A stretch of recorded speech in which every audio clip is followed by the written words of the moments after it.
Okay, so today we're doing a deep dive into a huge, a really structural change coming out of Georgia, the country that is. It's all about how foreign nationals can legally earn money there.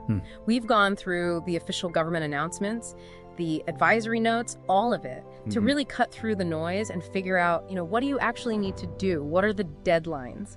And what are the risks? Right. Okay, let's unpack this. Look, the date you absolutely have to circle on your calendar is March 1st, 2026.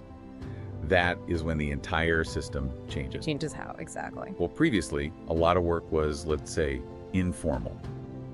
After this date, any form of paid work by a foreign national requires a mandatory government work permit, period. Wait, so when you say any paid work, does that really mean everyone? Or are we just talking about, big corporate jobs? No, it's everyone. And this is where it gets really interesting. Okay. This is the broadest kind of regulation we've seen from them.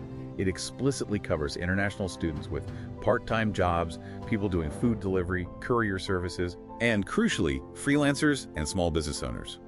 If you're getting paid for work, you need to be in the system. That is a massive shift for so many people. So, okay, walk us through it. If you want to work legally after March 2026, what are the, say, top 3 things you have to get? There are 3 non-negotiable requirements. First, the official work permit itself. That's all done digitally via a government portal. Okay, so that's number 1, the permit. Number 2, your employer has to be registered. Or, if you're self-employed, you have to register yourself within their new labor migration system. So the government wants a permit, and for someone to be officially in the system, what's the personal requirement? That's the third killer. You must have a valid residency document at all times. So, your student residency permit or a D1 visa, for instance. It has to be current. All 3 have to be in place. That sounds pretty airtight, but I'm sure someone listening is thinking, what if I just don't? What happens if these rules are ignored? Well, the sanctions are pretty significant. We're looking at fines up to 2,000 GEL. 2,000 lower. Yeah, and what's fascinating here is the shared liability. The sources are explicit that both the employee and the employer are on the hook for that fine. Wow, so it's not just on the worker, that's a game changer for businesses hiring foreigners. Exactly. And it's not just the money. Repeat violations are clearly flagged as a major risk for deportation or having your residency canceled altogether. Okay, but it's not all stick. There is a bit of a carrot here. The sources mention a kind of a soft landing, this grace period. They did, and it's a huge incentive to act fast.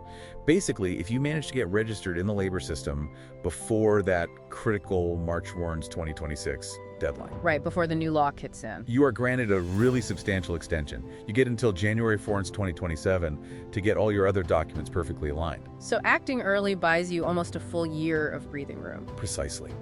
Which is why the official advice we're seeing is basically, delay not, prepare now. So what does this all mean? When you boil it down, the big takeaway seems to be that Georgia is completely overhauling its labor laws. It's moving from a very informal system to one where almost all paid work requires formal mandatory registration. Yes, and it places that compliance burden, that shared burden, directly on both the worker and the person or company hiring them. A huge shift. It is. And this brings up a really important question for you, for the listener, to think about.